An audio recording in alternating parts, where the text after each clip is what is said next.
और 17 मई को लॉकडाउन 3 खत्म हो रहा है, लेकिन ऐसे में सबसे बड़ा सवाल यह पूछा जा रहा है कि लॉकडाउन खत्म होने के बाद क्या फिर लॉकडाउन बढ़ेगा या फिर राहत मिलेगी। लेकिन इस बीच आज ये बड़ी खबर आई कि आज रात 8 बजे एक बार फिर से प्रधानमंत्री नरेंद्र मोदी राष्ट्र के नाम संदेश देने वाले हैं। माना यह जा रहा है कि इस संबोधन में पीएम मोदी लॉकडाउन 4 को लेकर कुछ ऐलान कर सकते हैं, क्योंकि सभी की नजरें हैं कि 17 मई के बाद क्या। लेकिन इस बीच यह देखने वाली स्थिति है कि तमाम तरह की रियायतें भी दी जा रही हैं। ग्रीन, ऑरेंज और रेड जोन में अलग अलग इलाकों को बांटा गया है। ट्रेनें आज से कुछ विशेष ट्रेनें जो है, स्पेशल ट्रेनें, उनका संचालन शुरू हो रहा है।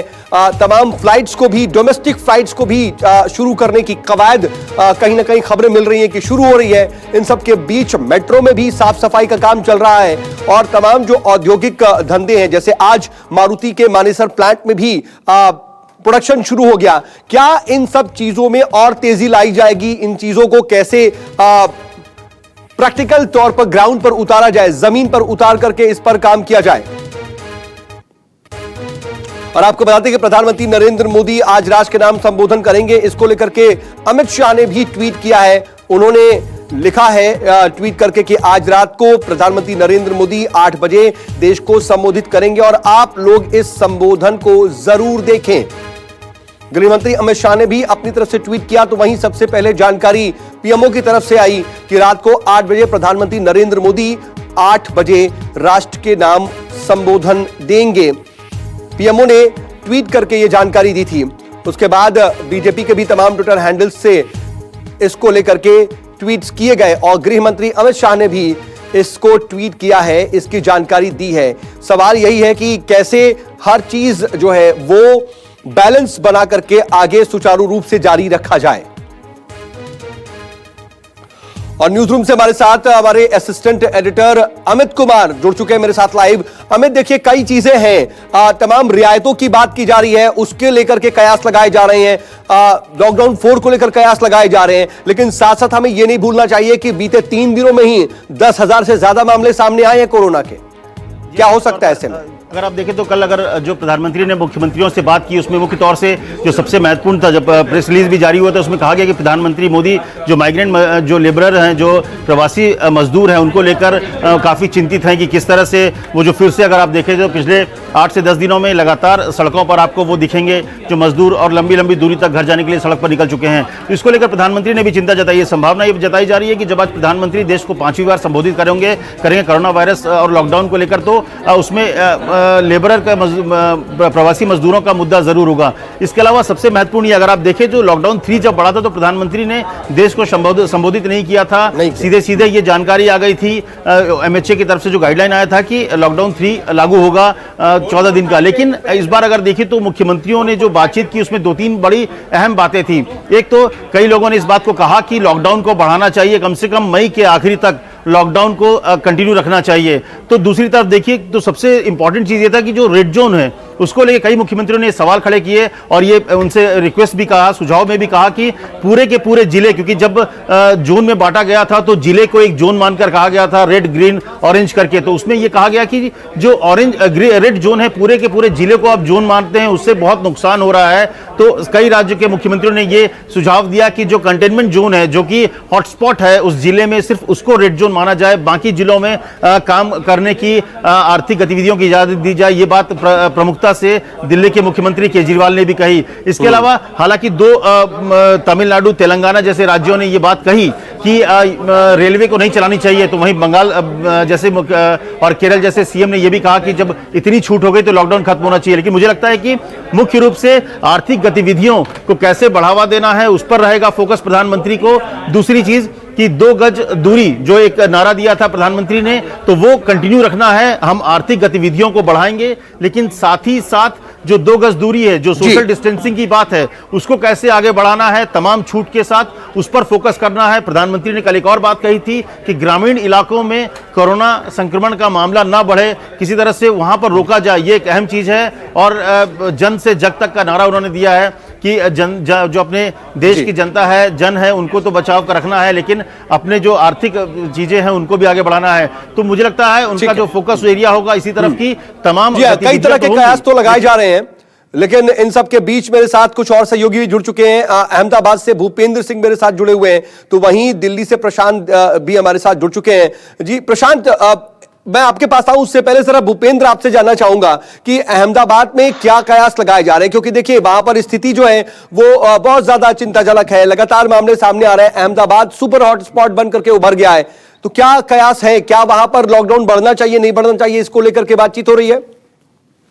बिल्कुल, देखिए यहाँ स्थिति बहुत ज्यादा गंभीर है और जिस तरह के आंकड़े सामने आ रहे हैं वो निस्संदेह चिंताजनक है और इसलिए किस तरह से सावधानी बरतते हुए आगे बढ़ा जा सकता है, इन तमाम चीजों पर विचार किया जा रहा है। मैं अगर महानगर पालिका की बात करूं, खास करके अहमदाबाद, सूरत, वडोदरा, राजकोट, जहां पर इसका बहुत ज्यादा फैलाव है, वहां पर किस तरह से जो ग्रोसरीज हैं, बाकी की चीजें जो जीवन जरूरी की है, उन्हें किस तरह से लोगों तक मुहैया कराई जाए, क्योंकि 15 तारीख तक तो दूध और मेडिकल सेवाओं के अलावा सब कुछ बंद रखा गया है। तो उसके बाद किस तरह से आगे की रणनीति होगी, तो ये तैयार किया गया है कि जितने भी वेंडर्स हैं उनका पहले स्क्रीनिंग होगा, उनको हेल्थ कार्ड दिया जाएगा जो 1 हफ्ते तक खाली रहेगा, उसके बाद वो सेवाएं देने के लिए उपलब्ध रहेंगे।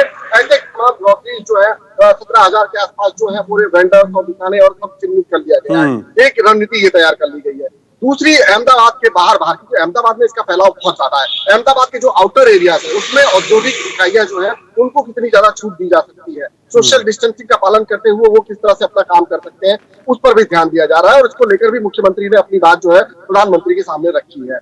दूसरी बात, मजदूरों का जो पलायन हो रहा है वो एक बहुत बड़ा चिंता का विषय है, क्योंकि अगर औद्योगिक इकाइयां शुरू होती हैं तो काम करने वाले कहां से आएंगे। तो अब देखा ये जा रहा है कि जो मजदूर पलायन कर रहे हैं उनको अलग अलग जो प्रशासनिक अधिकारी हैं वो अपने तरीके से रोकने की भी, समझाने की भी कोशिश कर रहे हैं और बार बार ये बात यहाँ पर कही जा रही है। आरोग्य सचिव जब यहाँ पर प्रेस कॉन्फ्रेंस करते हैं आंकड़ों को लेकर, कोरोना की स्थिति को लेकर, तब ये कहा जाता है कि कोरोना के साथ भी जीना सीखना होगा, जो निस्संदेह एक साफ संकेत है कि आपको इन तमाम चीजों के बीच रहते हुए आगे बढ़ना होगा।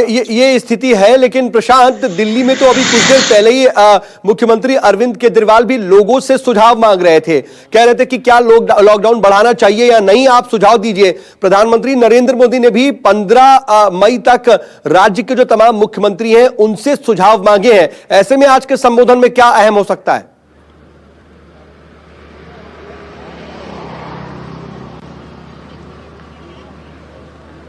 जी प्रशांत।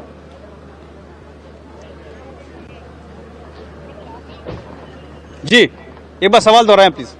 जी, मुख्यमंत्री अरविंद केजरीवाल तो कुछ देर पहले ही सुझाव मांग रहे थे लोगों से कि बढ़ाना चाहिए लॉकडाउन या नहीं, और प्रधानमंत्री ने भी कल जो है मुख्यमंत्रियों की बैठक में सुझाव मांगे हैं तमाम मुख्यमंत्रियों से 15 मई तक कि क्या करना चाहिए, आगे किस तरह से बढ़ना चाहिए। तो आज के संबोधन में क्या हो सकता है?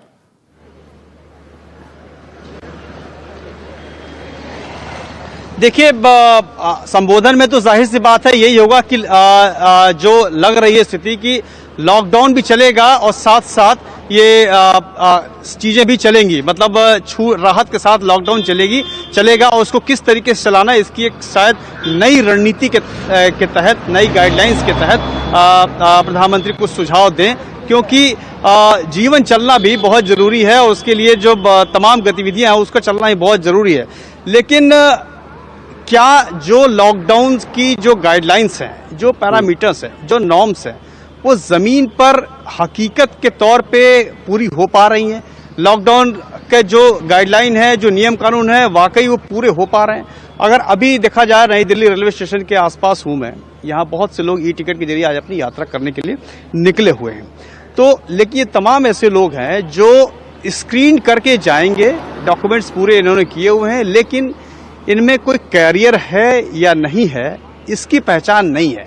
जब ये अपने राज्य में जाएंगे उसके बाद वो क्वारंटीन होंगे या उनमें कोई ऐसे लक्षण होंगे तो वहाँ कुछ पता चलेगा। तो एक तरीके से देखा जाए तो जो खतरा है वो खतरे के साथ यात्रा करने की मजबूरी है। हालांकि इसीलिए जो नॉर्म्स दिए गए हैं, चाहे वो आरोग्य सेतु ऐप को डाउनलोड करना, डिस्टेंसिंग को मेंटेन करना, मास्क लगाना, ये तमाम चीजें हिदायतें हैं। एक तरफ कहीं ना कहीं राष्ट्र का संबोधन प्रधानमंत्री नरेंद्र मोदी का ये कि कहीं ना कहीं सोशल डिस्टेंसिंग को लेकर के तमाम तरह की बातें वो कर सकते हैं, तो वहीं क्या ग्राउंड पर ये नजर आएगा, ये अपने आप में अहम सवाल है जरूर प्रशांत। लेकिन जरा लखनऊ चलते हैं, वहां से मेरे सहयोगी मानस श्रीवास्तव भी जुड़ चुके हैं। मानस, लखनऊ में किस तरह की कहीं ना कहीं कयास लगाए जा रहे हैं? क्या अंदाजा लग रहा है कि प्रधानमंत्री नरेंद्र मोदी के संबोधन में क्या हो सकता है? क्या यह माना जाए कि लॉकडाउन पूरी तरह से खत्म हो जाएगा, सिर्फ जो एहतियात हैं वो ही बरतने की बात की जाएगी, या फिर लॉकडाउन के साथ साथ कुछ रियायतें यही चलेंगी? देखिए, कल जो वीडियो कॉन्फ्रेंसिंग हुई थी सभी मुख्यमंत्रियों के साथ, उत्तर प्रदेश भी उसमें एक राज्य था।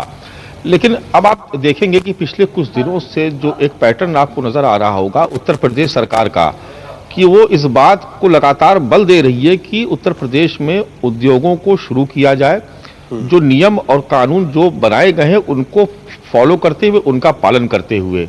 आप देखेंगे कि पिछले कुछ दिनों से लगातार छोटे उद्योगों को प्रमोट करने के लिए कवायद की जा रही है। तो ऐसा माना जा रहा है कि लॉकडाउन भी चलता रहेगा, लेकिन साथ में आर्थिक गतिविधियां भी वो जारी रहेंगी। उदाहरण के तौर पर अगर हम आपको बताएं तो उत्तर प्रदेश सरकार ने एक फैसला लिया कि जो भी छोटे उद्योग हैं उनको 100 दिनों में वो आए, यहां पर रोजगार अपना उद्योग लगाएं, लोगों को रोजगार दे, उत्पादन शुरू करें। 1000 दिन पूरे होते होते जब अंतिम 100 दिन बचेंगे, उस वक्त तक सरकार बगैर कुछ किए आपको एनओसी दे देगी। यानी आप पहले आ जाइए, जो प्रक्रिया है वो बाद में शुरू होती रहेगी या बाद में उसका काम होता रहेगा, जो भी फॉर्मेलिटीज होती है। तो पूरा फोकस इस बात पे है कि उद्योग धंधे चलाए जाएं, उद्योग शुरू हो, जो व्यापारिक प्रतिष्ठान है उसमें कामकाज चालू हो, जो जरूरी है उनकी सेवाएं भी जारी रहे, निजी कार्यालय भी खुलते रहे। तो लॉकडाउन के साथ साथ जिंदगी भी चलती रहे, अर्थव्यवस्था भी पटरी पर चलती रहे, इसको लेकर के प्रयास किए जा रहे हैं। और मुझे लग रहा है कि अगर प्रधानमंत्री का संबोधन होता है और उसमें कुछ गाइडलाइंस जारी होती है तो उसमें निश्चित तौर पर यह होगा जरूर कि जो आर्थिक गतिविधियां हैं यानी वो चलती रहे, जिंदगी भी पटरी से ना उतरने पाए, और जो लॉकडाउन के जो नियम है वो भी फॉलो किए जाते रहे। क्योंकि उसकी एक बहुत बड़ी वजह है कि यूपी और बिहार में सबसे ज्यादा मजदूर वापस आए हैं, जो गए थे, अब वो उत्तर प्रदेश में आ गए हैं, लाखों की तादाद है उनकी, अब उनको रोजगार चाहिए। तो वो रोजगार कहां से आएंगे? वो रोजगार तभी आएंगे जब उत्तर प्रदेश में जो औद्योगिक इकाइयां हैं वो अपना कामकाज शुरू करें, या जो कृषि से जुड़े हुए उद्योग हैं वो अपना कामकाज शुरू करें। तो ये बहुत जरूरी है, और मुझे लगता है कि सरकार तमाम नियमों में ढील देते हुए इन जो व्यापारिक गतिविधियां हैं, व्यावसायिक गतिविधियां हैं, उनको चालू रखेगी। और साथ में जो लॉकडाउन के जो नियम ये तो लेकिन कहीं ना कहीं देखिए उत्तर प्रदेश के हालात के हिसाब से तो प्रधानमंत्री नरेंद्र मोदी इस पे क्या बोलेंगे। लेकिन सौरभ भी मेरे साथ जुड़ चुके हैं पटना से, मेरे सहयोगी। सौरभ, क्या लगता है, क्योंकि कल अगर मुख्यमंत्री नीतीश कुमार ने कहीं ना कहीं लॉकडाउन बढ़ाए रखने को लेकर के उसकी वकालत की, उसके ऊपर बात रखी कि बढ़ना चाहिए, खत्म नहीं होना चाहिए, बिहार की स्थिति पर जो वो अपनी बात रख रहे थे, तो बता रहे थे कि कैसे तमाम लोग जो है बाहर से आ रहे हैं, उनके अंदर कोरोना के जो केसेस आ रहे हैं वो राज्य के लिए चिंता का विषय है। ऐसे में आज क्या लग रहा है कि इन चीजों का भी कहीं ना कहीं जहन में तो होगा, प्रधानमंत्री नरेंद्र मोदी इन चीजों को भी लेकर के ही बात रखेंगे? कल जो वीडियो कॉन्फ्रेंसिंग हुई थी प्रधानमंत्री और मुख्यमंत्री के साथ, नीतीश कुमार ने कहा था कि जो लॉकडाउन का पीरियड है वह 31 मार्च तक बढ़ाने की जरूरत है। उन्होंने इसके पीछे तर्क भी दिया था। उन्होंने कहा था कि हजारों की संख्या में जो प्रवासी मजदूर हैं वह रोज बिहार आ रहे हैं, ऐसे में जरूरत है उनकी अच्छे से मेडिकल जांच करने की और उनकी स्कैनिंग करने की। निश्चित रूप से यह तभी हो पाएगा जब राज्य सरकार के पास समय रहेगा। और सबसे बड़ी बात है कि अगर लॉकडाउन 1 की बात करें तो मैं आपको बताना चाहूंगा, लॉकडाउन 1 जो 21 दिनों का था उसमें मात्र 60 जो कोरोना मरीज थे वह बिहार में सामने आए थे। लेकिन उसके बाद बिहार में कोरोना मरीज की संख्या लगातार और काफी तेजी से बढ़ रही है। अगर 10 दिनों की बात करें तो पिछले 10 दिनों से कोरोना मरीज बिहार में काफी तेजी से, एक तरीके से कहें तो जो कोरोना मरीज की संख्या हुआ काफी तेजी से बढ़ा है। तो निश्चित रूप से बिहार सरकार की चिंता प्रवासी मजदूर हैं जो हजारों की संख्या में। मैं आ रहा हूं सौरभ आपके पास। इस वक्त हमारे साथ एक उद्योगपति माधव अग्रवाल साहब फोन लाइन पर जुड़ चुके हैं। माधव साहब, बहुत स्वागत आपका न्यूज 24 पर। क्या उम्मीद है सर आपको, क्या उम्मीद है प्रधानमंत्री नरेंद्र मोदी के इस संबोधन से, और क्या कहीं ना कहीं कयास है कि ये कहा जा सकता है उनकी तरफ से? देखिए, सबसे पहले तो हमारे माननीय प्रधानमंत्री जी ने जब भी जो लॉकडाउन किया है पूरे देश में, तो मेरे ख्याल से देश के सारी जनता को ये एहसास हो गया है कि उन्होंने प्रधानमंत्री जी का फर्ज कब निभाया है और पूरे देश के गार्जियन वाला फर्ज ज्यादा निभाया है। आज 135 करोड़ की आबादी में केवल 70,000 अगर मरीज बीमार हैं और उसमें भी इतनी अच्छी रिकवरी हो रही है, तो हमें सबसे पहली चीज तो ये पहले पिछली बार भी आपने लिया था तो मैंने कहा 30 जून को मालूम पड़ेगा कि हमारा लॉकडाउन कितना सस्ता था। आज मई खत्म होने को आ रही है, आधी मई हो गई है, 70,000 मरीज में से भी काफी ठीक हो रहे हैं और हो गए। ये तो माधव जी ठीक है, तमाम स्थिति हो गई। मैं एक उद्योगपति के तौर पर आपसे जानना चाह रहा हूं कि आपको क्या उम्मीद है, क्या आप चाहते हैं कि प्रधानमंत्री नरेंद्र मोदी की तरफ से कहा जाए आज? नहीं, प्रधानमंत्री जी से अपेक्षा यही है कि सबसे पहले तो जो हमारी देश की ये जो महामारी है इससे हमें और आगे बिल्कुल पूर्ण मुक्त रखें। ऐसा ना हो कि खाली राज्यों के ऊपर छोड़ के और अपना सिर पर से हाथ हटा लें। सख्ती जिस तरह से रही थी लॉकडाउन की, एक तो पहली चीज उसी तरह से करते रहे। दूसरे जो लोगों को जो चलाने की उन्होंने इजाजत दी है, ये सही है कि चुनौतियों का सामना हो गया है, एक वैक्यूम आ गया है मार्केट में, पूरी डिमांड सप्लाई का काफी बड़ा गैप आ गया है। तो प्रधानमंत्री जी से अपेक्षा यही है कि उसकी चयन के लिए विधिवत जो अगर कुछ एक्सपोर्ट में दिक्कत है या इंपोर्ट में दिक्कत है उसके लिए सभी विभागों को, कॉमर्स मिनिस्ट्री में, फाइनेंस के और प्लस अच्छे जो बीच के जो उद्योगपति हैं जो कम से कम हर राज्य में 10-10, 5-5 करोड़ रुपया इनकम टैक्स दे रहे हैं, उनको बुला के पूछा जाए तो उसमें सारी चीजों के समाधान निकल आएंगे। और एमएसएमई जो सेक्टर है, जो सबसे छोटा उसको है, उसको थोड़ा सा राहत देने की वो कोशिश है की जाए। और जो उद्योगों के लिए जो ट्रेन चला रहे हैं जो लेबर के लिए, तो जो जाना चाह रहा है वो जाएगा भी और इन ट्रेनों से जो आना चाहेगा वो आएगा भी। उद्योगों को रफ्तार मिलेगी जून के बाद और सितंबर से, हमारा अनुमान है जी।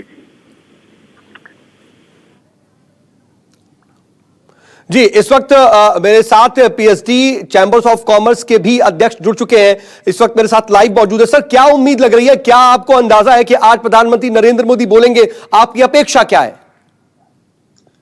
देखिए, हमारी अपेक्षा यही है कि जो एमएसएमई सेक्टर के लिए अभी तक जो हम एक स्टिमुलस पैकेज की उम्मीद कर रहे थे, अभी तक वो अनाउंसमेंट नहीं हुई है।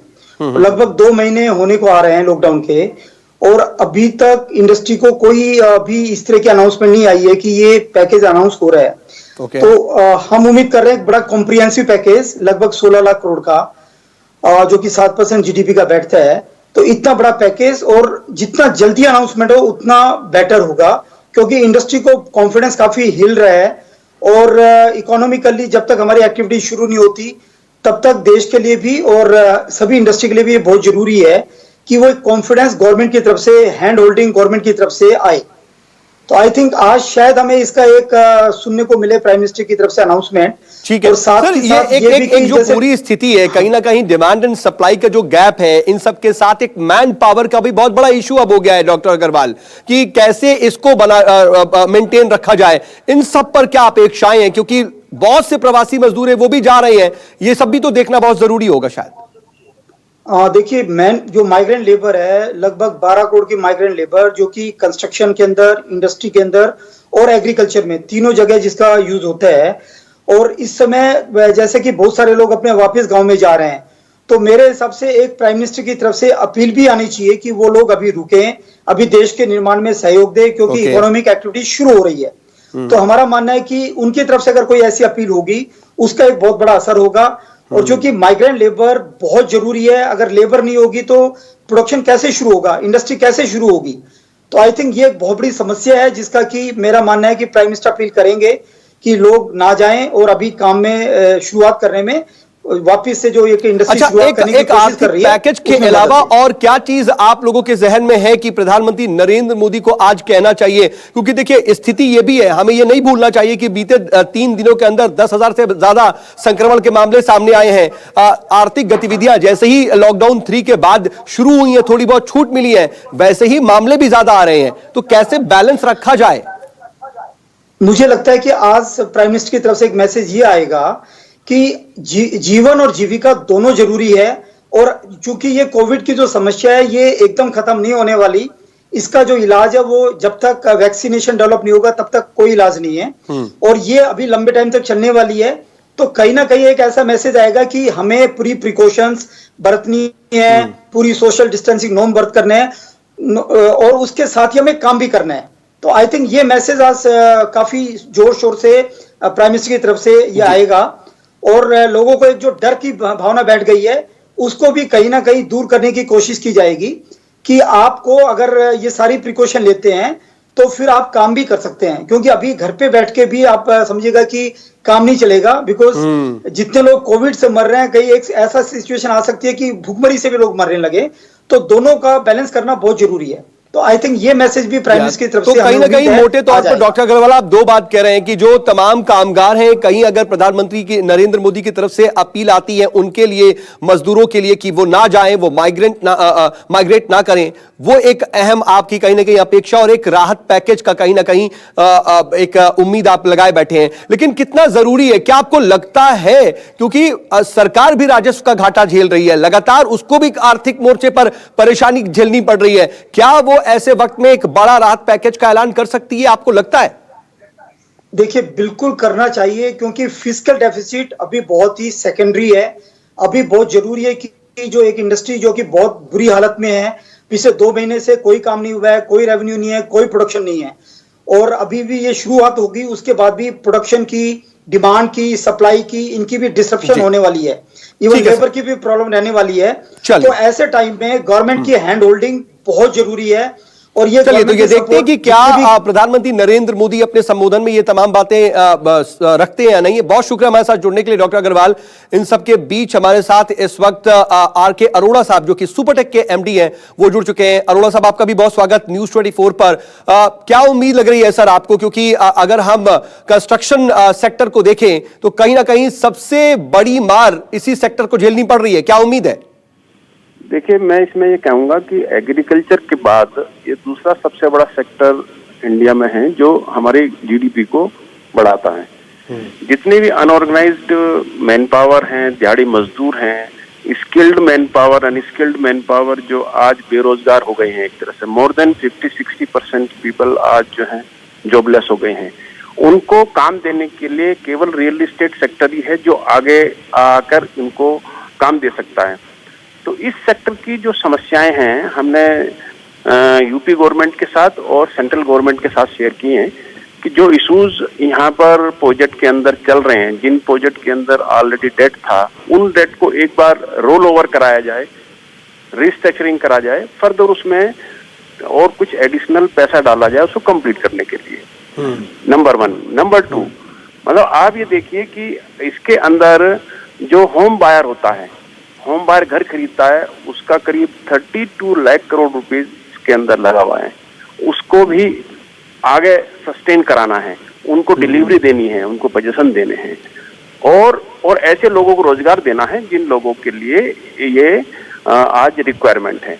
तो ये सबसे पहली प्राइमरी रिक्वायरमेंट है। इसमें इसको रोल ओवर कराया जाए और उसको एडिशनल फंडिंग देकर इस सेक्टर को उभारा जाए। इस सेक्टर को उभारने से हमारी ग्रोथ बढ़ेगी, हमारे उन लोगों को रोजगार मिलेगा जो आज बेरोजगार हो गए हैं, और एक तरह से 250 इंडस्ट्री जो इस सेक्टर से जुड़ी हुई है वो साथ साथ ग्रो करेंगे। तो इनको उभारने के लिए क्या करना चाहिए, क्या अपेक्षा है सर आपकी कि क्या प्रधानमंत्री नरेंद्र मोदी की तरफ से कुछ ऐलान किया जाए, किसी तरह का कोई राहत दी जाए, क्या करना चाहिए? देखिए, हमारा ये रिक्वायरमेंट है कि जो डेट प्रोजेक्ट के अंदर ऑलरेडी चल रहे हैं और उनको एक बार रिस्ट्रक्चरिंग करा दिया जाए और उसमें कुछ एडिशनल फंडिंग दे दी जाए जिससे कि वो प्रोजेक्ट कंप्लीट हो जाए।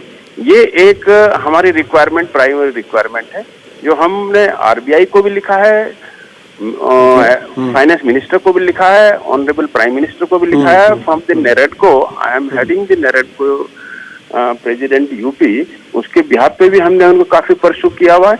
तो मुझे लगता है कि अगर ये इस नियम में थोड़ा सा तब्दीली करके इसमें रिलैक्सेशन देते हैं तो ये सेक्टर ग्रो करना स्टार्ट हो जाएगा।